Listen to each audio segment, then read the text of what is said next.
খেয়ে না খেয়ে দিন প্রচারের কাজে নিজেকে দিয়েছ বিলিয়ে, তাই ফের কাফিরেরা চিনল না সে আলো, দুষ্ট ছেলেদের পিছু দিল লেলিয়ে। পাথরের আঘাতে ক্ষত বিক্ষত হয়ে সারা শরীর থেকে রক্ত ঝরে। হে রাসূল তোমাকে ভুলি আমি কেমন করে, হে রাসূল তোমাকে ভুলি আমি কেমন করে। আসসালামু আলাইকুম ওয়া রাহমাতুল্লাহি ওয়া বারাকাতুহু। নাহমাদুহু ওয়া নুসাল্লি আলা রাসূলিহিল কারীম। আম্মা বা'দু ফাআউযু বিল্লাহি মিনাশ শাইতানির রাজীম। বিসমিল্লাহির রাহমানির রাহিম। وَلَنَبْلُوَنَّكُمْ بِشَيْءٍ مِّنَ الْخَوْفِ وَالْجُوعِ وَنَقْصٍ مِّنَ الْأَمْوَالِ وَالْأَنفُسِ وَالثَّمَرَاتِ وَبَشِّرِ الصَّابِرِينَ الَّذِينَ إِذَا أَصَابَتْهُم مُّصِيبَةٌ قَالُوا إِنَّا لِلَّهِ وَإِنَّا إِلَيْهِ رَاجِعُونَ صدق الله العظيم رب اشرح لي صدري ويسر لي أمري واحلل عقدة من لساني يفقه قولي। মুয়ার ইসলামিক কনফারেন্স 2024-এ আপনারা যারা উপস্থিত হয়েছেন তাদের সবাইকে আমার অন্তরের অন্তঃস্থল থেকে জানাচ্ছি আন্তরিক শুভেচ্ছা এবং মুবারকবাদ। আহলান ওয়া সাহলান ওয়া মারহাবান বিকুম ফি হাদাল লিকা আত-তাইয়িব আল মুবারাক। আমরা শুরুতে আল্লাহ রাব্বুল ইজ্জা ওয়াল জালালের দরবারে শুকরিয়া জ্ঞাপন করছি, যিনি আজকে আমাদেরকে এরকম চমৎকার একটি পরিবেশে চমৎকার একটি ইসলামিক কনফারেন্সে উপস্থিত হওয়ার সুযোগ করে দিয়েছেন। আমরা সবাই পড়ছি কালিমাতু শুকর আলহামদুলিল্লাহ। আল্লাহ রাব্বুল ইজ্জা ওয়াল জালালের দরবারে শুকরিয়া জ্ঞাপনের পাশাপাশি আমি আজকের প্রোগ্রামের যারা অর্গানাইজিং কমিটি তাদেরকে অন্তরের অন্তঃস্থল থেকে ধন্যবাদ জানাতে চাই, এরকম চমৎকার একটি পরিবেশ, চমৎকার একটি ভেন্যুতে এই ইসলামিক কনফারেন্সের আয়োজন করবার জন্য। সম্মানিত সুধী, আমরা এই পৃথিবীতে খুব অল্প একটা সময়ের জন্য, একটা ট্রানজিট পিরিয়ড কাটানোর জন্য বেসিকলি আমরা এই পৃথিবীতে এসেছি। আমরা কি চিরকাল এই পৃথিবীতে থাকবো বলেন তো? না, একটা ট্রানজিট পিরিয়ডে আমরা এসেছি, আবার চলে যেতে হবে।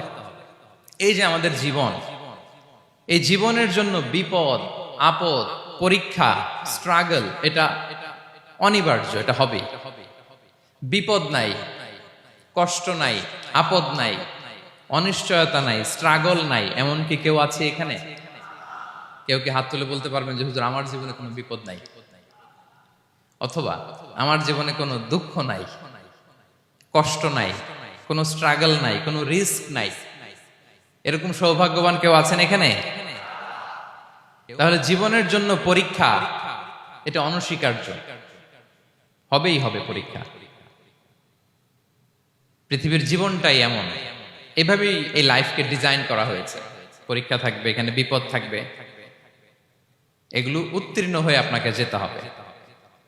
চির সুখ চির শান্তি এটাই পৃথিবীতে হয় না। চির সুখ এবং চির শান্তির জায়গা হচ্ছে জান্নাত। চির সুখ এবং চির শান্তি কোথায়? এটা জান্নাতের বৈশিষ্ট্য। চির সুখ চির শান্তি, টেনশন নাই, ঝামেলা নাই, পরীক্ষা নাই, বিপদ নাই, রিস্ক নাই, স্ট্রাগল নাই, এটা হচ্ছে দ্য ফিচার্স অফ জান্নাত, জান্নাতের ফিচার। কিন্তু সমস্যা বাদে তখন যখন জান্নাতের ফিচার আমরা দুনিয়ায় খুঁজি, যেটা পাবো আমরা জান্নাতে, এটা খুঁজি কোথায়? এই তখনই সমস্যা বাদে। And this is the main problem, এটাই বড় সমস্যা। এই সমস্যার সমাধান কোথায়, এটা নিয়ে আজকে আমি কিছু কথা অ্যাড্রেস করবো ইনশাআল্লাহ। তো তাহলে আসুন শুনি জান্নাতের ফিচার কি। জান্নাতের কমন একটা ফিচার হচ্ছে জান্নাতে there will be no sickness in paradise। জান্নাতে কোনো অসুস্থতা থাকবে না, চিরসুস্থ। সুবহানাল্লাহ পড়েন। চিরসুস্থ, চির সবল, কেউ অসুস্থ হবে না জান্নাতে। জান্নাত হবে অ্যান্টি এইজিং, জান্নাতে বয়স বাড়বে না কারো, চিরযৌবনা, চিরযুবক, অ্যান্টি এজিং। আপনারা জানেন যে বর্তমান পৃথিবীতে অ্যান্টি এজিং ক্রিম পাওয়া যায় না? ক্রিম, কথা বুঝতেছেন? অ্যান্টি এজিং ক্রিম পাওয়া যায়। তারা বলে এই ক্রিম মাখলে চামড়ায় ভাঁজ পড়ে না। এটার দাম আছে কিন্তু অনেক। অ্যান্টি এজিং ক্রিম লাগায়, শ্যাম্পু ইউজ করে, অ্যান্টি এজিং অয়েল আছে, এটা দিলে নাকি চামড়ায় ভাঁজ পড়ে না।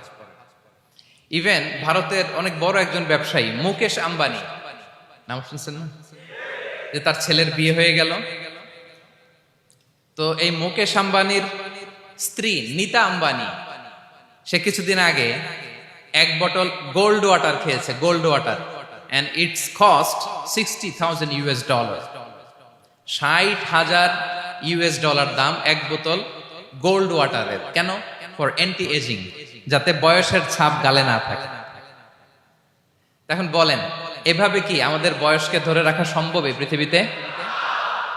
সম্ভব না, কারণ এই ফিচারটা দুনিয়ার ফিচার না, এটা জান্নাতের ফিচার। সুবহানাল্লাহ পড়ে।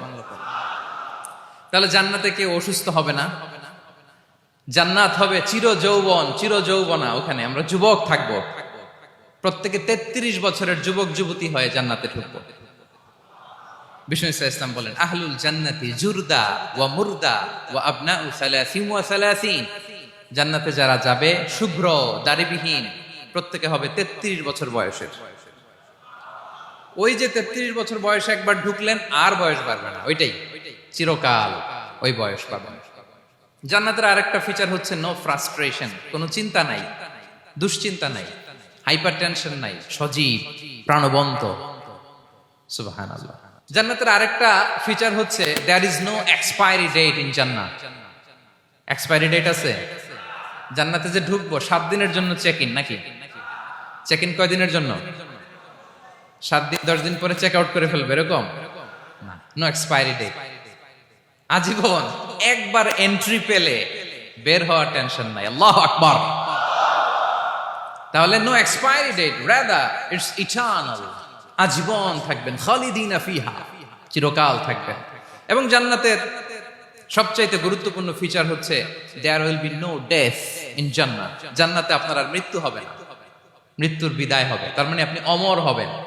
তাহলে আপনি চির সুস্থ, চির সবল হবেন জান্নাতে, চির যুবক থাকবেন, প্রাণবন্ত থাকবেন, আপনি অমর হবেন, আপনি জান্নাতে মরবেন না। জান্নাতীরা যখন জান্নাতে যাবে, ফেরেশতারা ডেকে বলবে, ইয়া আহলাল জান্নাতি ইন্না লাকুম আন তাসিহু ফালা তাসকামু আবাদা। জান্নাতীরা চিরকাল সুস্থ থাকবা, অসুস্থ হবা না। ইন্না লাকুম আন তাশিব্বু ফালা তাহরামু আবাদা, তোমরা শাবাব থাকবা, বুড়া হবা না। ওয়া ইন্না লাকুম আন তাহইয়াউ ফালা তামুতু আবাদা, চিরকাল বেঁচে থাকবা, মরবা না।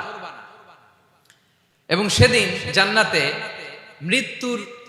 মৃত্যু দেয়া হবে, মৃত্যু দেয়া হবে। ইউতাল মাউতু বিকাবশিন আমলাহ, একটা ছাগলের আকৃতিতে মৃত্যুকে আনা হবে। ফায়ুযবাহুল মাউত, মৃত্যুকে জবাই দেয়া হবে। এবার জান্নাতীরা তাকিয়ে থাকবে, ফেরেশতারা বলবে, ইয়া আহলাল জান্নাতি খুলুদুন ফালা মাউত, হে জান্নাতীরা চিরকাল এই জান্নাতে থাকবে।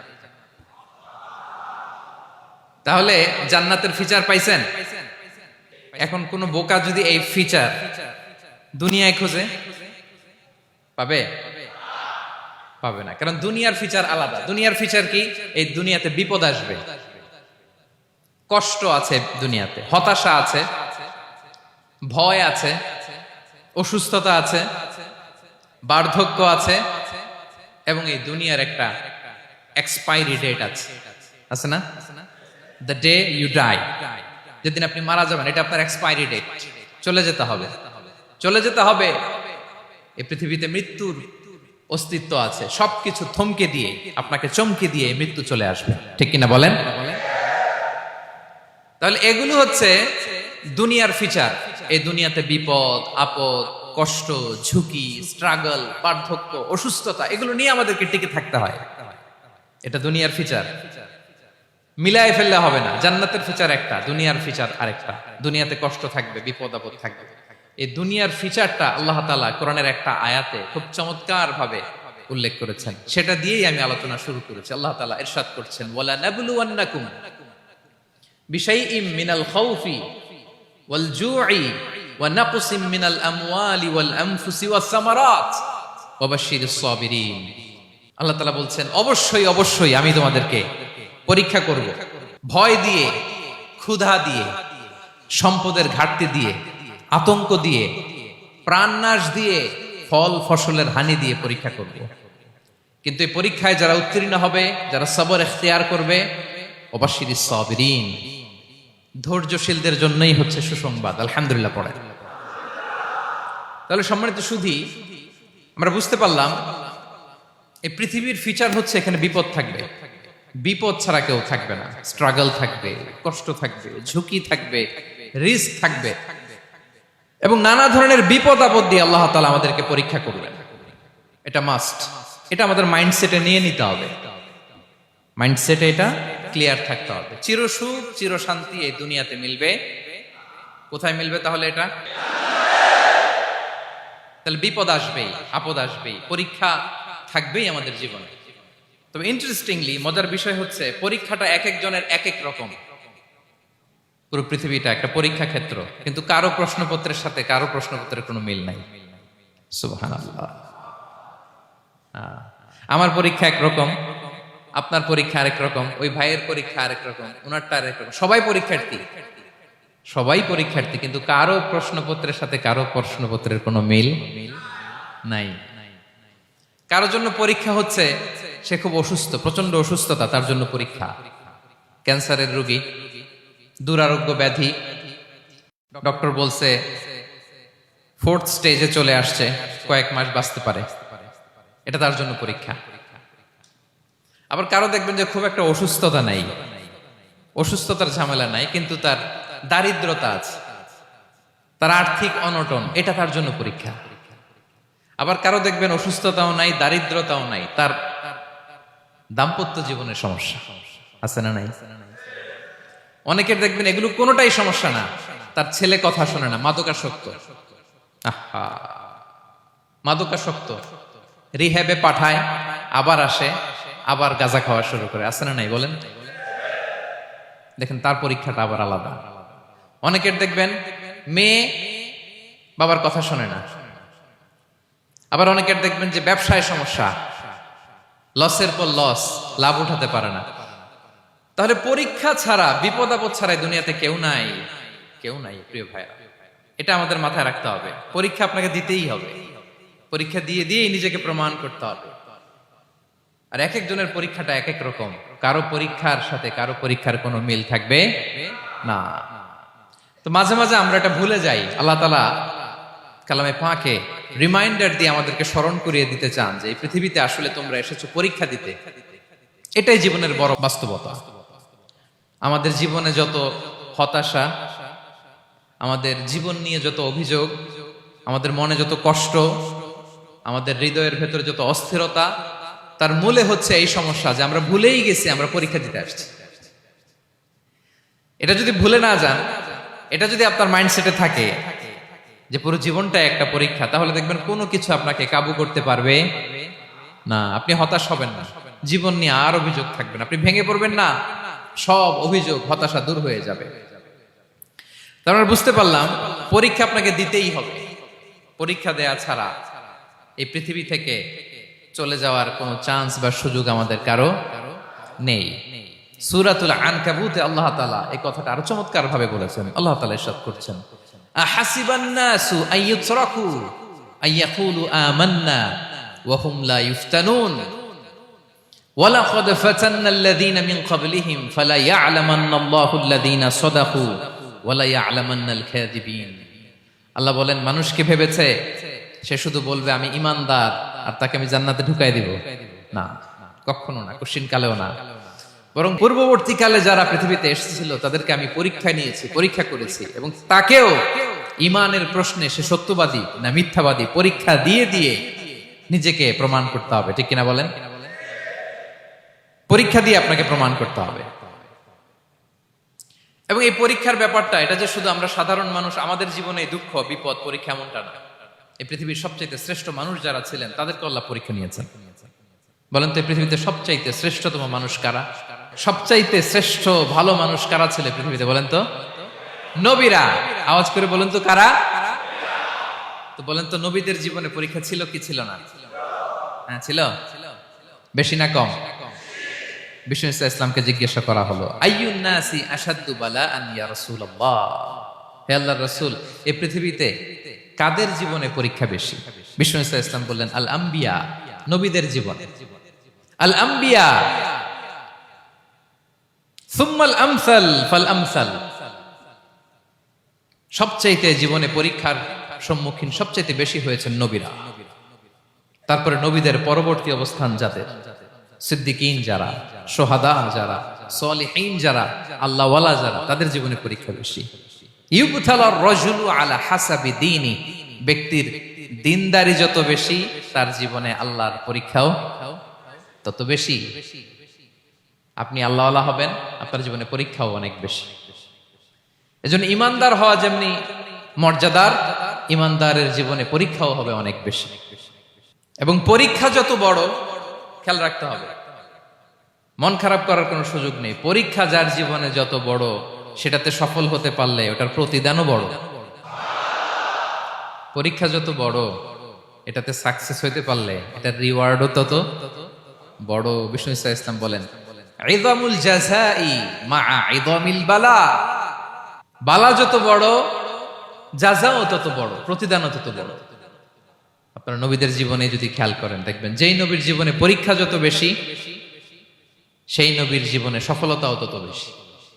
সাইয়েদনা ইব্রাহিম আলাইহিস সালামের কথাটা একটু খেয়াল করেন তো, বলেন তো, ওনার জীবনে পরীক্ষা কেমন ছিল, বেশি না কম? ওনার জীবনের পরীক্ষা থেকেই তো আমরা এই শব্দটা ব্যবহার করি, আমরা বলি অগ্নি পরীক্ষা। কি বলি? মানে আগুনে নিক্ষেপ করা হয়েছে সাইয়েদনা ইব্রাহিম আলাইহিস সালামকে, তাও স্বাভাবিকভাবে না, উলঙ্গ করে, ন্যাকেট করে, ওনাকে অপমানিত করবার জন্য ওনার গায়ের জামা কাপড় খুলে উলঙ্গ অবস্থায় আল্লাহর খলিল সাইয়েদনা ইব্রাহিম আলাইহিস সালামকে অগ্নিকুণ্ডে নিক্ষেপ করা হয়েছিল। এরকম এক্সপেরিয়েন্স এই অডিটোরিয়ামের ভেতরে আমাদের কখনো হয়েছে? তাইলে সাধারণ মানুষের জীবনের পরীক্ষা আর নবীদের জীবনের পরীক্ষার মধ্যে পার্থক্য আছে না নাই? ওই পরীক্ষায় উনি পাশ করে ফেললেন। ৮৬ বছর পর্যন্ত আল্লাহর কাছে দোয়া করলেন, আল্লাহ আমাকে একটা নেককার সন্তান দাও। আল্লাহ সন্তান দেয় না। ৮৬ বছর পরে আল্লাহ তাআলা সাইয়েদনা ইব্রাহিম আলাইহিস সালাম এবং হাজারের ঘরকে উজালা করে সন্তান দিলেন। সাইয়েদনা ইসমাঈল আলাইহিস সালাম পৃথিবীতে আসলেন কত বছর বয়সে? ৮৬ বছর বয়সের এখানে কেউ আছেন? হ্যাঁ, আছি আমরা? কেউ নাই। ৮৬ বছর বয়সে প্রথম সন্তান পেয়েছে। তাদের ঘরকে উজালা করে আল্লাহর নবী সাইয়েদনা ইসমাঈল আলাইহিস সালাম আসলেন।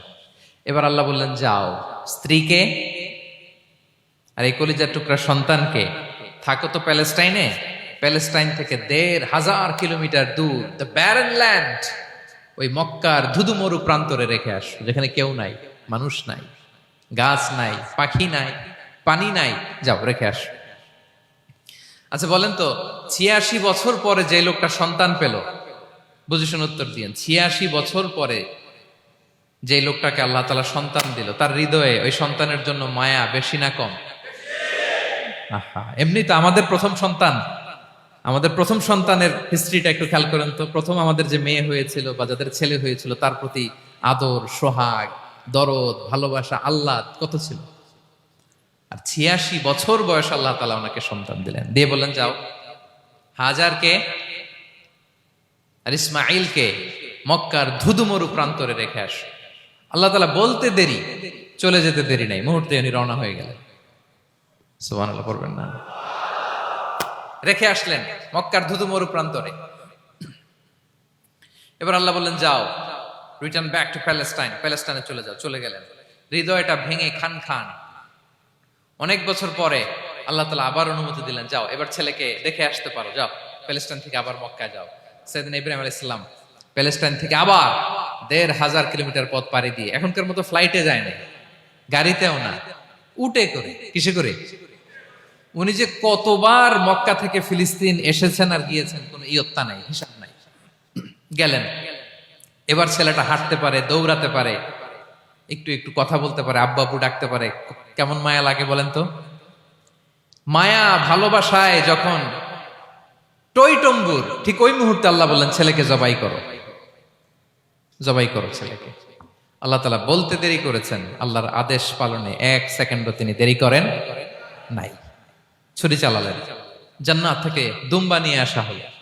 এভাবে আল্লাহর নবী ইব্রাহিম আলাইহিস সালাম ওনার জীবনের প্রতিটি ক্ষেত্রে যেখানে আল্লাহ তাআলা ওনাকে পরীক্ষা নিয়েছেন, উত্তীর্ণ হয়েছেন। এবং দেখেন ওনাকে আল্লাহ তাআলা কি উপহার দিলেন, আল্লাহ তাআলা ওনাকে খলিলুল্লাহ উপাধি দিলেন, আল্লাহর বন্ধু। সুবহানাল্লাহ বলেন। আল্লাহ তাআলা বলছেন ওয়া ইযিবতালা ইব্রাহিম রাব্বুহু বিকালিমাতিন ফাআতাম্মাহুন ক্বালা ইন্নী জাইলুকা লিন-নাসি ইমামা। আল্লাহ অনেকগুলো পরীক্ষা নিয়েছিলেন সাইয়েদনা ইব্রাহিম আলাইহিস সালাম, প্রতিটা পরীক্ষায় সাকসেসফুলি পাস করেছেন, গোল্ডেন এ প্লাস। আল্লাহ বলেন ইন্নী জাইলুকা লিন-নাসি ইমামা, I'm gonna make you the leader for the entire human being. I'm gonna appoint you as a leader for the entire universe.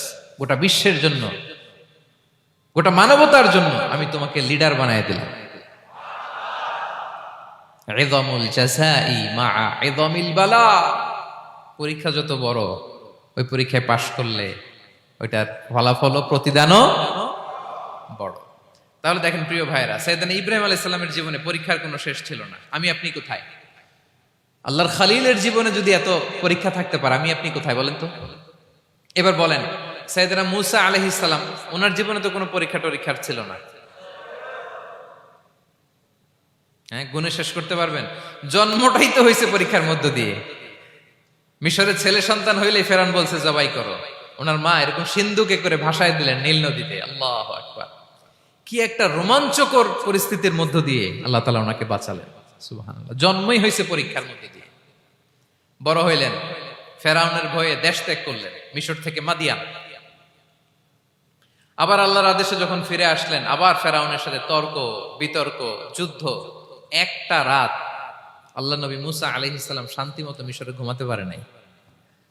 একটা রাত। শেষ পর্যন্ত এই ফেরাউন মূসা আলাইহিস সালামকে ধাওয়া করেছে। ফেরাউনের ধ্বংসের আগ পর্যন্ত সে মূসা আলাইহিস সালামকে ধাওয়া করেছে। তার মানে মূসা আলাইহিস সালাম এই বিপদ আপদ পরীক্ষা এগুলো থেকে মুক্তি পান নাই। এবার বলেন ঈসা আলাইহিস সালামের কথা, ওনার জীবনে তার পরীক্ষা ছিল না? কি পরীক্ষা ছিল? হ্যাঁ, আল্লাহু আকবার। Same scenario goes to the biography of every messenger in the world. পৃথিবীর সব নবীর ক্ষেত্রে একই ঘটনা ঘটেছে। সাইয়েদনা ঈসা আলাইহিস সালাম দাওয়াত যখন দিলেন, ওনার বিরোধিতা শুরু হলো, ওনাকে হত্যার ষড়যন্ত্র হলো। ইভেন কি ওনাকে মারার জন্য বনি ইসরাইলেরা উদ্ধত হলো, জানে বাঁচবার জন্য পালালেন। এক ঘরে ঢুকলেন, চারদিক দিয়ে ঘেরাও করলো, উনি দরজা জানালা লাগাই দিলেন। ওরা বললো একজন দরজা ভেঙে জানালা ভেঙে ভিতরে ঢুকে দেখো বেটা ঈসা কি করে। একজন ভিতরে ঢুকছে, ঢুকার সাথে সাথে বাল রাফাআহুল্লাহু ইলাইহি, আল্লাহ তাআলা ঈসা আলাইহিস সালামকে উপরে উঠায় নিলেন। আর যেই লোকটাকে তারা ভিতরে ঢুকালো, তার চেহারাকে আল্লাহ তাআলা ঈসা আলাইহিস সালামের চেহারার মতো করে দিলেন। এবার তার বাইরের সাথীরা বলে ঘটনা কি, বেটা ঈসাও বেরোয় না, আমাদের লোকটাও বেরোয় না, সবাই ঢুক। দরজা ভেঙে ভেতরে ঢুকে দেখে ঈসা দাঁড়ায় আছে। বলেন তো এটা ঈসা না মিসা? এটা কি আসল ঈসা? ওমা কতালু ওমা সলাবু ওয়ালাকিন শুব্বিহা লাহুম। আল্লাহ বলে তোমরা আমার নবী ঈসাকে হত্যাও করতে পারো নাই, শুলেও চড়াতে পারো নাই, আমি সেফটি সিকিউরিটি দিয়ে আমার নবী ঈসা আলাইহিস সালামকে আকাশে তুলে নিয়েছি। তাহলে ওনার জীবনে পরীক্ষার শেষ ছিল না। এবার যদি আমরা বিশ্বনবী সাল্লাল্লাহু আলাইহি ওয়াসাল্লামের জীবনের দিকে তাকাই, ওনার জীবনটা দেখেন তো। আমাদের পেয়ারা নবী বিশ্বনবী মুহাম্মদুর রাসূলুল্লাহ সাল্লাল্লাহু আলাইহি ওয়াসাল্লাম, ওনার জীবনে কি স্ট্রাগল ছিল? স্ট্রাগল। মাক্কি জীবনের কথা যদি একটু খেয়াল করেন, দেখেন তো 3 বছর শিয়াবে আবি তালেবে জেল খেটেছেন, না খেয়েছিলেন। ওনার বংশের লোকেরা প্রথমে ছাগল খেয়েছে, ছাগলগুলো যখন শেষ, ছাগলের চামড়াগুলো শুকিয়ে ওইটা খাইছে। গাছের পাতা ছাল এগুলো খেয়ে খাবারের অভাবে বেহুশ হয়ে পড়ে থাকতো তারা। না খেয়ে কয়দিন ছিলেন আপনি?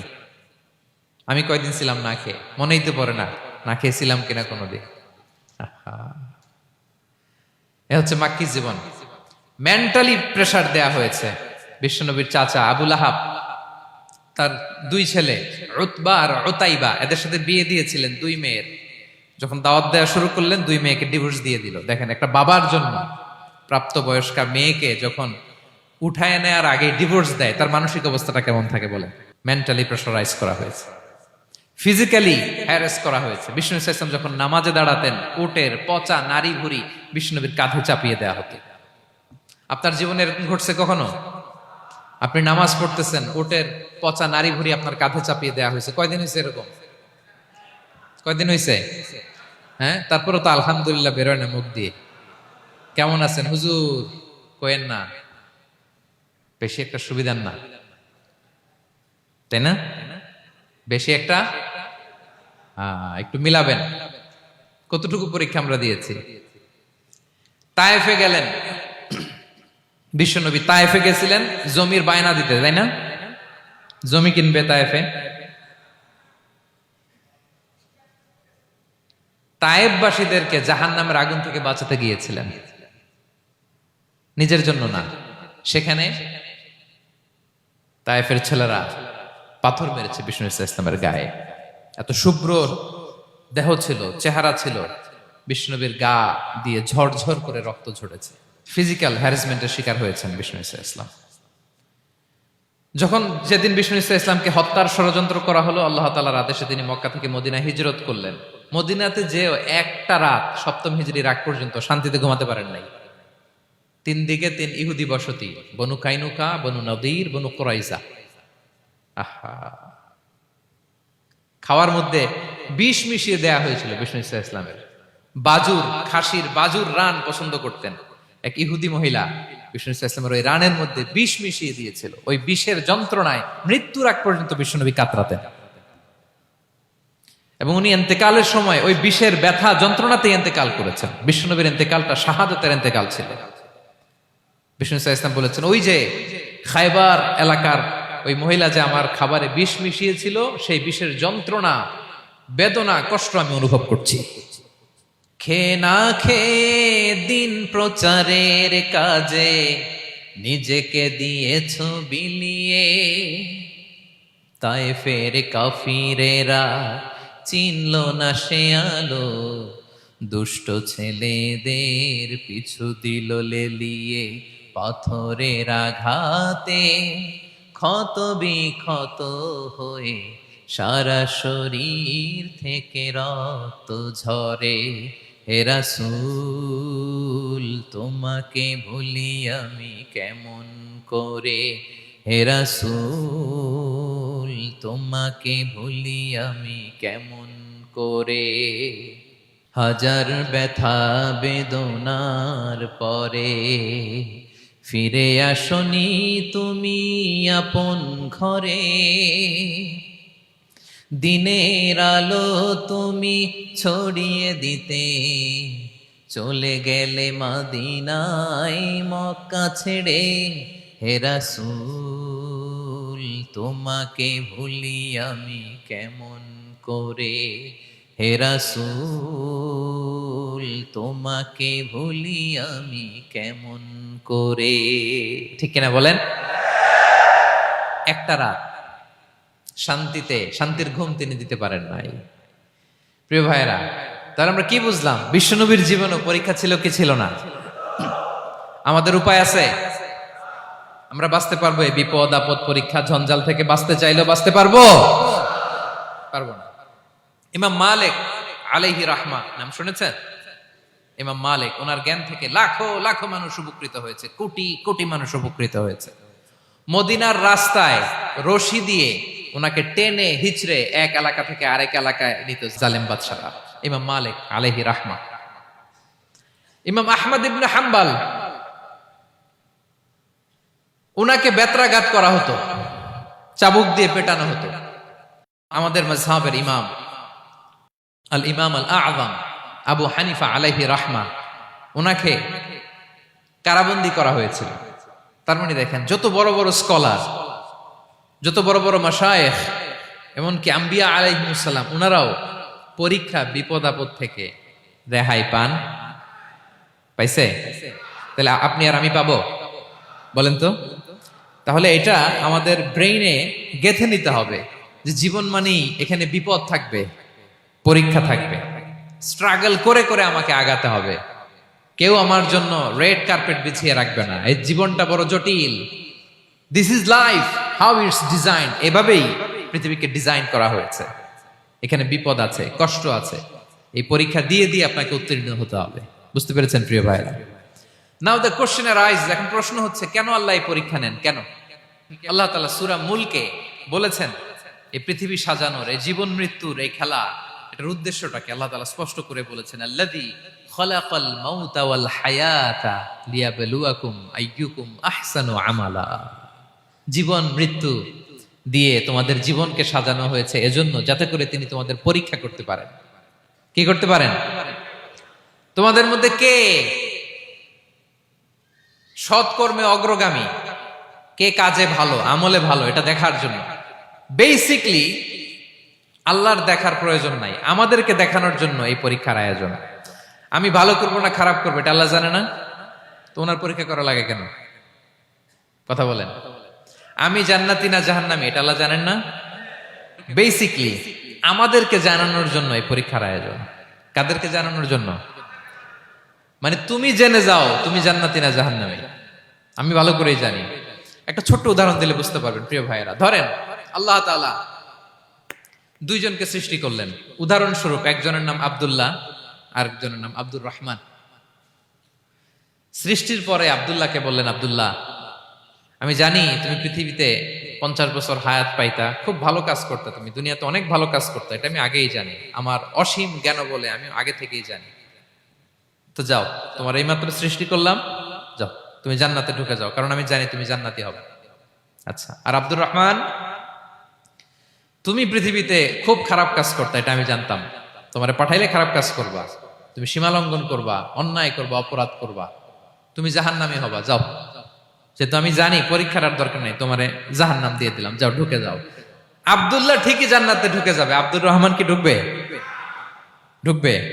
সে বলবে, আল্লাহ এইমাত্র আমারে বানাইলেন, এইমাত্র আপনি আমাকে সৃষ্টি করলেন, সৃষ্টি করেই বলতেছেন তুমি জাহান্নামে যাও, আর বলতেছেন আমি জানি দুনিয়াতে পাঠালে তুমি খারাপ কাজ করবা, তুমি জাহান্নামী হবা, পাঠানোর আর কি দরকার, আগে থেকে জাহান্নামে যাও। আল্লাহ আপনি জানলে জানতে পারেন, আমি তো জানি না। ঠিক কিনা বলেন? সে বলবে, না আল্লাহ আপনি ভুল বলতেছেন, এই দুনিয়াতে পাঠাইলে আমি খুব ভালো কাজ করতাম, আমি সীমা লঙ্ঘন করতাম না, নামাজ পড়তাম, রোজা রাখতাম, হজ করতাম, যাকাত দিতাম, সাদাকা করতাম, চ্যারিটি করতাম, জনকল্যাণকর সব ভালো কাজগুলো আল্লাহ আমি করতাম। এজন্য আল্লাহ তাআলা পরীক্ষার আয়োজন করেছেন, যাতে করে তুমি জেনে যাও যে পৃথিবীতে তুমি কি করেছো। এখন আর আল্লাহকে এক্সকিউজ দেওয়ার সুযোগ নেই। আচ্ছা বলেন তো, আবু জাহেলকে যদি আল্লাহ এখন কিয়ামতের দিন বলে, Abu Jahl go to the hell fire, আবু জাহেলের কিছু বলার সুযোগ আছে? কারণ ও দুনিয়াতে কি করে আসছে এটাও জানে না। ফেরাউনকে ডেকে যদি আল্লাহ বলে, ফেরাউন তুমি জাহান্নামে যাও, go to the hell fire, ওর কি কোনো এক্সকিউজ দেওয়ার সুযোগ আছে? বলেন, সুযোগ আর আছে? কারণ তুমি দুনিয়াতে কি করেছো তোমার চেয়ে ভালো কেউ আর জানে। তা পৃথিবীতে এই পরীক্ষার এই আয়োজনের সবচাইতে বড় উদ্দেশ্য হচ্ছে যাতে করে আমরা দেখে যাই যে আমরা কি কাজ করছি। কেউ যখন পরীক্ষা দেয় প্রিয় ভাইরা, ওই পরীক্ষায় কত পাবে তার একটা হিসাব আছে না? বলেন, আপনি গণিত পরীক্ষা দিয়ে আসছেন, যে 100-তে 100 পাবে সে বলতে পারে আমার সব অঙ্ক হয়েছে, ঠিক কিনা বলেন? আর যে লাড্ডু গুড্ডু বুঝছেন তো, কিছুই পারে নাই, ঘোড়ার ডিম, তারও একটা হিসাব আছে যে সে কিছুই লিখে আসতে পারে নাই। তাই পৃথিবীতে এই পরীক্ষার আয়োজনের প্রধানতম কারণ হচ্ছে যাতে করে আমরা বুঝে যেতে পারি যে আমরা কোথায় যাব, জান্নাতে না জাহান্নামে। প্রিয় সুধী, এ পর্যায়ে আমরা জানবো এই যে পরীক্ষা আল্লাহ তাআলা নিচ্ছেন আমাদেরকে, এই পরীক্ষায় সফল হওয়ার মূল মন্ত্র কি। কোরআনে বিভিন্ন আয়াতে এই পরীক্ষার কথা বলা হয়েছে এবং এই পরীক্ষার সফলতার মূল মন্ত্রও কোরআনে ঘোষিত হয়েছে। আলহামদুলিল্লাহ বলেন। যে আয়াত দিয়ে আমি শুরু করেছি এই আয়াতে আল্লাহ তাআলা বলেছেন, ওয়াবাশশিরিস সাবিরিন, নবী হে ধৈর্যশীলদেরকে আপনি সুসংবাদ দিন, ধৈর্যশীলদেরকে সুসংবাদ দিন। তার মানে বিপদে ধৈর্য ধারণ করতে হবে প্রিয় ভাইরা। ইন্নামাস সাবরু ইনদা সাদামাতিল উলা।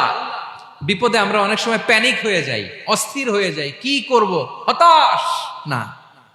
মুমিনরা হতাশ হয় না, ধৈর্য ধারণ করে। কি করে? কি করে? ধৈর্য ধারণ করার শক্তি দাও গো মেহেরবান আমায়, দাও গো মেহেরবান। পড়েন, ধৈর্য ধারণ করার শক্তি দাও গো মেহেরবান আমায়, দাও গো মেহেরবান। সবাই বলুন একসাথে, ধৈর্য ধারণ করার শক্তি দাও গো মেহেরবান আমায়, দাও গো মেহেরবান। বুকের ভেতর ব্যথার নদী বইছে অবিরাম, বইছে বইছে অবিরাম। পড়ুন, ধৈর্য ধারণ করার শক্তি দাও গো মেহেরবান, আমায় দাও গো মেহেরবান। পড়েন আমিন। আল্লাহ যেন বিপদে আমাদেরকে ধৈর্য ধারণ করার তৌফিক দান করে। প্রিয় ভাইয়েরা, ধৈর্য এটা এমন একটা গাছ যে গাছের সারা গায়ে কাটা, কিন্তু এই গাছের ফলটা বড় সুস্বাদু। আই রিপিট, আমি আবারও বলছি, ধৈর্য এটা এমন একটা গাছ যে গাছের সারা গায়ে কাটা, কিন্তু ফলটা বড় মিষ্টি, ফলটা বড় সুস্বাদু। সবাই ধৈর্য ধারণ করতে পারে না। বিষ্ণু ইসলামকে আল্লাহ তাআলা নানা সময়ে আশ্বস্ত করেছেন, সান্ত্বনা দিয়েছেন, আর ধৈর্যের বাণী শুনিয়েছেন। আল্লাহ বলেন, ফাসবির কামা সবারা উলুল আজমি মিনার রসুল। নবী হে, আপনার আগে দৃঢ় প্রত্যয়ী নবীরা যেরকম ধৈর্য ধারণ করেছে, আপনিও ধৈর্য ধারণ করুন। সূরাতুল মুজাম্মিল আল্লাহ তাআলা বলছেন, ওয়াসবির আলা মা ইয়াকুলুনা ওয়াহজুরহুম হাজরান জামিলা। ওরা যাই বলুক, আপনি ধৈর্য ধারণ করুন, ওদের কথাকে ইগনোর করুন। Just ignore what they are saying to you. যা বলে আপনি জাস্ট ইগনোর করেন। ওরা বিষ্ণু ঈসা ইসলামের মনোবলকে ভেঙে দেওয়ার জন্য কখনো বিষ্ণু ঈসা ইসলামকে কবি বলে গালি দিত। কবি কি বলতো? শায়ের। কখনো বলতো মজনুন, পাগল। নাউজুবিল্লাহ পড়বেন না? পাগল বলে গালি দিত। মাঝে মাঝে বলতো কাহিন, গণক।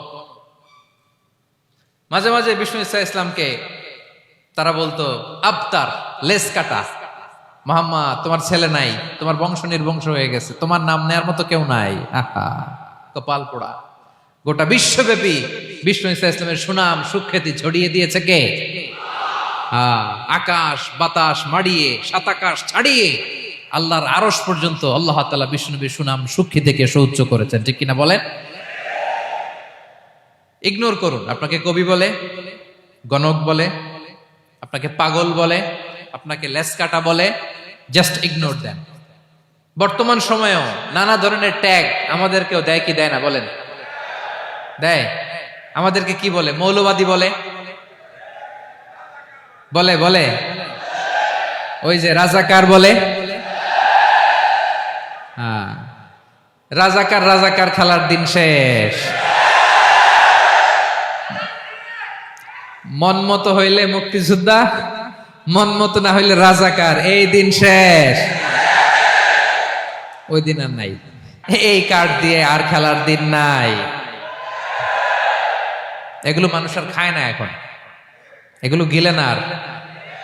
সাধারণ মানুষ বড্ড সচেতন। দেখেন, কালের বিবর্তনে, সময়ের আবর্তনে একই পরিক্রমা আমাদেরকেও ট্যাগিং করে। আমাদেরকে মৌলবাদী বলে, ব্যাকডেটেড বলে, রাজাকার বলে, জঙ্গি বলে, যুদ্ধাপরাধী বলে। আছে না এরকম? ওয়াসবির আলা মা ইয়াকুলুন, নিজের সাথে মিলায় নেন। যা বলে ধৈর্য ধারণ করো। ওয়াহজুরহুম হাজরান জামিলা, জাস্ট ইগনোর দেন, ভালোভাবে ইগনোর করেন, খালাস, সালাম দিয়ে কেটে পড়েন। তাহলে প্রিয় ভাইরা, এই বিপদ আপদ আমাদের পিছু ছাড়বে না, পিছু ছাড়বে না। নবীদের পিছু ছাড়ে নাই, আমরা কোথায়? আমরা আর কি?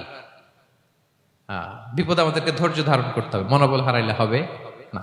দেখেন বিশ্বনবী কিভাবে আপনাদেরকে সান্ত্বনা দেয়। বিশ্বনবী বলেন, আজাবান লি আমরিল মুমিন, মুমিনের ব্যাপারটা বড় আশ্চর্যজনক। ফাইন্না আমরাহু কুল্লাহু লাহু খাইর, মুমিনের জীবনে যা ঘটে সবটাই খাইর, সবটাই কল্যাণ।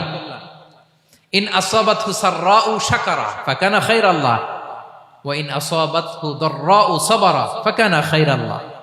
মুমিনের জীবনে যদি সুখ আসে তাহলে মুমিন শুকরগুজার হয়, এটা তার জন্য ভালো। আর যদি মুমিন জীবনে দুঃখ আসে তাহলে সে সবর ইখতিয়ার করে, এটাও তার জন্য ভালো। সুবহানাল্লাহ। তাহলে দেখেন, আমরা হয় সুখে থাকি নয় দুঃখে থাকি, ঠিক কিনা বলেন? তাহলে সুখের সময় আমরা শুকর করি, কি করি? শুকরগুজার হই। শুকরিয়া করাও একটা ইবাদত, শুকরিয়া করাও কি? আর দুঃখের সময় আমরা সবর করি, সবর করাটাও একটা। তাহলে আমাদের পুরো জীবনটাই ইবাদত, পুরো জীবনটাই সুখের সময় শুকর আর দুঃখের সময় সবর। আওয়াজ করে বলেন, সুখের সময় শুকর, আর দুঃখের সময়। এই দুই ইবাদত মুমিন জীবনে চলমান, কন্টিনিউয়াস, একটা উইন উইন সিচুয়েশন। কি বলেন? উইন উইন হয়ে গেল না? যেই পরিস্থিতিতেই থাকে আমাদের জন্য লাভ। আল্লাহু আকবার। তাহলে প্রিয় ভাইরা, এটাই জীবনের বাস্তবতা। সবর আমাদেরকে ইখতিয়ার করতে হবে, হতাশ হওয়া যাবে না। অনেকে আমরা অল্পতে হতাশ হই। এই যে আমরা ধৈর্য ধারণ করছি, এর ফল পাচ্ছি না? দীর্ঘ 1.5 যুগ, 1.5 দশক ধরে ধৈর্য ধারণ করছেন না আপনারা? এখন মুক্তি, স্বাধীনতা, বিজয় এনে দিয়েছে কে? ধৈর্য ধারণ করুন। ধৈর্যের যে ফলাফল, এটা বড় মিষ্টি। ধৈর্য এমন একটা গাছ, এই গাছের সারা গায়ে কাটা, কিন্তু এর ফলটা বড় সুস্বাদু, এর ফলটা বড় মিষ্টি। ধৈর্য ধারণ করার অভ্যাস করতে হবে প্রিয় ভাইরা। মুমিন হতাশ হয় না, হাল ছেড়ে দেয় না। মুমিন ভরসা রাখে একজনের উপর, তিনি কে? লা তাইয়াসু মির রাউহিল্লাহ, ইন্নাহু লা ইয়াইয়াসু মির রাউহিল্লাহি ইল্লাল কওমুল কাফিরুন। আল্লাহর রহ থেকে, রহম থেকে নিরাশ হয়ে যাও না। কাফির ছাড়া, অকৃতজ্ঞ ছাড়া কেউ আল্লাহর রহ থেকে, আশা থেকে নিরাশ হয় না। শয়তানের সবচেয়ে বড় মিশন হলো আমাদেরকে হতাশ বানানো। এটা খেয়াল রাখবেন। শয়তানের সবচাইতে বড় মিশন কি? আমাদেরকে হতাশ করে দেয়া। হতাশ বানাইতে পারলে সে সাকসেসফুল, খুশি। কিন্তু আমরা এত সহজে হতাশ হই না, আমরা নিরাশ হই না, আমরা বিপদে হাল ছেড়ে দেই না। আমরা ভরসা রাখি এক মহান সত্তার উপর। তিনি কে? মনে থাকবে? বিপদ আসলে ভেঙে পড়বেন? ভিসা না হইলে কান্নাকাটি শুরু করবেন? ব্যবসায় লস হইলে হাউমাউ? হ্যাঁ, দেশ থেকে কোনো দুঃসংবাদ আসলে হতাশ হবেন, ভেঙে পড়বেন? ধৈর্য ধারণ করব আমরা। আওয়াজ করে বলেন, আমরা কি করব? সবর। বিপদ ট্যাকেল দেওয়ার প্রথম স্টেপ হচ্ছে সবর। ধৈর্য ধারণ করতে হবে। অবশ্যই সাবিরিন, ধৈর্যশীলদেরকে সুসংবাদ দাও। বিপদ থেকে বাঁচার দ্বিতীয় স্টেপ হচ্ছে এই বিপদ থেকে উত্তরণের চেষ্টা করতে হবে। কন্টিনিউয়াস প্রচেষ্টা চালিয়ে যেতে হবে। ওয়াল্লাযীনা জাহাদু ফিনা লানাহদিয়ান্নাহুম সুবুলানা। যারা আমার রাস্তায় চেষ্টা করে, প্রচেষ্টা করে, স্ট্রাগল করে, তাদেরকে আমি পথ দেখিয়ে দেই, সুবুল দেখিয়ে দেই, ওয়ে আউট দেখায় দেই, এক্সিট দেখায় দেই। কোথাও আটকাবেন না আপনি, আপনাকে এক্সিট দেখায় দিবে কে? মালয়েশিয়াতে কেলুয়ার বলে না? কেলুয়ার কি বলে চিনেন? কেলুয়ার মানে কি? এক্সিট। এক্সিট পেয়ে যাবেন, আটকাবেন না আপনি জীবনে কোথাও। 3 নাম্বার, আল্লাহর উপর তাওয়াক্কুল করতে হবে বিপদ আসলে। ওমাইয়া তাওয়াক্কাল আলাল্লাহি ফাহুয়া হাসবুহ। আল্লাহর উপর যে তাওয়াক্কুল করে, আল্লাহই তার জন্য যথেষ্ট হয়ে যায়। তাহলে বিপদে প্রিয় ভাইরা আমরা প্যানিক হব না, ধৈর্য ধারণ করব, বিপদ থেকে উত্তরণের সর্বোচ্চ প্রচেষ্টা চালিয়ে যাব, আর ভরসা রাখবো একজনের উপর, তিনি কে? আর বিপদ আসলে এটাকে নেগেটিভলি নেবেন না সব সময়। বিপদ আপদ এটা অনেক পজিটিভ, ভালো জিনিস আমাদের জীবনে বয়ে নিয়ে আসে। শাইখুল ইসলাম ইবনু তাইমিয়া আলাইহি রাহমা, উনি বলতেন, খুব দামি কথা, খুব হেভি ওয়েট কথা, মনোযোগ দিয়ে শুনুন। তিনি বলতেন, যে নেয়ামত তোমাকে আল্লাহ থেকে দূরে সরায়, ওই নেয়ামতের চেয়ে বিপদ ভালো, যে বিপদ তোমাকে আল্লাহর দিকে ধাবিত করে। আই রিপিট, আমি আবারও বলি, যে নাজ নেয়ামত তোমাকে আল্লাহ থেকে দূরে সরিয়ে দেয়, সে নাজ নেয়ামতের চেয়ে ওই বিপদ আপদ ভালো, যেই বিপদ আপদ তোমাকে আল্লাহর কাছে টেনে নেয়। তাহলে বিপদ আপদ আসলে আপনি হতাশ হবেন? আর কখনো দুঃখ করবেন? মোয়ারের ভাইয়েরা, আর মন খারাপ করবেন? আপনি খেয়াল করে দেখেন, বিপদ আসলে আমরা আল্লাহরে ডাকি বেশি। যখন অসুস্থ আপনি খেয়াল করেন তো, আল্লাহ আল্লাহ, তুমি ছাড়া বাঁচানোর কেউ নাই, আল্লাহ আল্লাহ তুমি হেফাজত করো, আল্লাহ তুমি সুস্থ করে দাও। যখন লাইফ থ্রেট, দেখেন আপনি গুম হয়ে যেতে পারেন, আপনার কারাবন্দি করতে পারে, এরকম একটা বিপদের মধ্যে আছেন, তখন খেয়াল করেন তো আল্লাহর সাথে আপনার কানেক্টিভিটি, রিলেশনশিপটা কতটা ডেভেলপ হয়। কারণ বিপদে পড়লে আমরা আল্লাহরে ডাকি বেশি। তাহলে বিপদ আপদেরও কিছু পজিটিভ সাইড বা দিক আমাদের জীবনে আছে না নাই? অনেক পজিটিভ দিক আছে, কয়েকটা শেয়ার করি। 1 নাম্বার, আল্লাহ এক নম্বর পজিটিভ সাইড তো বললাম, ইমাম ইবনু তাইমিয়া যেটা বললেন। এরপরে হচ্ছে মাঝে মাঝে আল্লাহ তাআলা আমাদের মর্যাদাকে আপগ্রেড করতে চায়, এলিভেট করতে চায়। আপনি ধরেন কোন একটা এয়ারলাইন্সের রেগুলার প্যাসেঞ্জার টিকিট কাটেন, মাঝে মাঝে হঠাৎ করে দেখবেন কাউন্টারে গেলে তারা বলে you are upgraded to business class অথবা you are upgraded to first class. যেহেতু রেগুলার প্যাসেঞ্জার, অনেক মাইলস জমা হয়েছে, আপগ্রেড করে দেয়। আল্লাহ তাআলা মাঝে মাঝে চায় তিনি আমাদের মর্যাদাকে, র্যাঙ্ক এটাকে আপগ্রেড করবেন, কিন্তু আমার যে আমল আখলাকের অবস্থা ওইটা দিয়ে ওই আপগ্রেড র্যাঙ্কে যাওয়ার সুযোগ নাই। বুঝতেছেন কথা? আল্লাহ চায় আমার লেভেল একটু আপ করতে, কিন্তু আমার আমলের যে অবস্থা এতে আমি ওখানে যাই না। তখন আল্লাহ কিছু বিপদ আপদ দিয়ে, পরীক্ষা দিয়ে বান্দাকে টেস্ট করে। ওই পরীক্ষায় যদি উত্তীর্ণ হন, সাথে সাথে আল্লাহ তাআলা আপনার লেভেল বা র্যাঙ্ক আপগ্রেড করে দেয়। সুবহানাল্লাহ পড়বেন না? তাহলে লাভ না লস? আওয়াজ করে বলেন, লাভ না লস? মুমিন জীবনের সব লাভ। যত বিপদ আপদ আপনাকে স্পর্শ করে প্রতিটাতেই আপনার জন্য কল্যাণ। বিষ্ণু ইসলাম বলেন, মা ইউসিবুল মুসলিমা মিন নাসাবিন ওয়ালা ওয়াসাবিন ওয়ালা হাম্মিন ওয়ালা হুজনিন ওয়ালা আযান ওয়ালা গাম্মিন হাত্তা শাওকাতি ইউশাকুহা ইল্লা কাফারাল্লাহু বিহা খাতায়া। আপনার জীবনে যত দুঃখ, যত যন্ত্রণা, যত টেনশন, যত অ্যাংজাইটি, যত ইনজুরি, এমনকি গোলাপ ফুল পাড়তে যে ওখানে যে কাটা বাঁধছে, বড়ই খেতে যে বড়ই গাছে ওঠার পর যে একটা কাটা বিঁধছে আপনার হাতে, এর কারণে আল্লাহ তাআলা আপনার গুনাহ মাফ করে দেয়। সুবহানাল্লাহ। তাহলে বিপদ আপদ দিয়ে আল্লাহ বান্দার মর্যাদাকে আপগ্রেড করে। বিপদ আপদে ফেলে আল্লাহ তাআলা বান্দার পাপ মোচন করে। বিপদ আপদ দিয়ে আল্লাহ তাআলা বান্দার শাস্তি মওকুফ করে।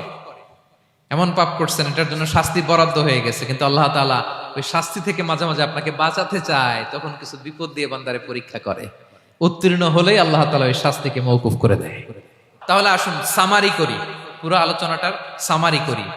এক নম্বর সামারি হচ্ছে বিপদ আপদ, পরীক্ষা, স্ট্রাগল, কষ্ট, এটা সুন্নাতুল্লাহি ফিদ দুনিয়া। এই দুনিয়ায় আল্লাহর সুন্নাত, এর বাইরে কেউ যেতে পারে না, ইভেন নট দ্য মেসেঞ্জার্স, নবীরাও না। আজকের আলোচনায় শুনছেন না নবীদের জীবন দিয়ে কি গেছে, ups and downs, test and trial, নবীরাও না। তাহলে এটা আমাদের মাইন্ডসেটের সাথে সেট আপ করে নিতে হবে যে অতীতে, বর্তমানে, ভবিষ্যতে বিপদ আপদ মুক্ত এই পৃথিবীতে কেউ থাকবে না। পারবেন? হ্যাঁ, এটা মাইন্ডসেটে নিয়ে নিতে হবে যে এটাই জীবন, বিপদ আপদ দিয়ে আল্লাহ পরীক্ষা করবেন। এটাই পৃথিবী, চির সুখ চির শান্তি এই পৃথিবীতে খুঁজলেই পাওয়া যায় না। শুরুতে বলছিলাম না, চির সুখ চির শান্তি। বলেন তো এটা কি দুনিয়ার ফিচার না জান্নাতের ফিচার? জান্নাতের ফিচার দুনিয়ায় খুঁজলে পাওয়া যাবে? যাবে না। তাহলে আজকের আলোচনার এক নাম্বার লেসন হচ্ছে বিপদ আপদ এটা সুন্নাতুল্লাহি ফিদ দুনিয়া। এই দুনিয়া আল্লাহর সুন্নাত, এটা থেকে মুক্তি পাওয়ার কোনো সুযোগ নাই, নবীরাও পায় নাই। দুই নাম্বার লেসন, বাঁচার যেহেতু সুযোগ নাই, we have to face it with patience, intellect and tawakkul. বিপদে অস্থির হওয়া যাবে না, এটাকে ফেস করতে হবে উইথ পেশেন্স, ধৈর্যের সাথে। বিপদ আমরা মোকাবেলা করব কিসের সাথে? ধৈর্য। প্যানিক হবেন না, অস্থির হবেন না, ধৈর্য ধারণ করবেন। উইথ ইন্টেলেক্ট, আল্লাহর দেয়া আপনার ইন্টেলেক্ট খাটিয়ে এই বিপদ উত্তরণের সর্বান্তকরণের চেষ্টা প্রচেষ্টা আপনার চালায় যেতে হবে। আর সবশেষে আত-তাওয়াক্কুল আলাল্লাহ, ডিপেন্ডিং অন আল্লাহ, ভরসা করব কার উপর? আল্লাহর উপর। পারা যাবে তো? আচ্ছা, দুইটা লেসন গেল। তিন নাম্বার লেসন হচ্ছে আমাদের ছেলে মেয়েদেরকে we have to educate our child regarding the test and trial in this duniya. দুনিয়ার এই বিপদ আপদের ব্যাপারে আমাদের ছেলে মেয়েদেরকে শেখাতে হবে, বুঝাতে হবে। ওরা ছোট মানুষ তো, অস্থির হয়ে যায়। আব্বু আমার সাথে কেন এমন হয়?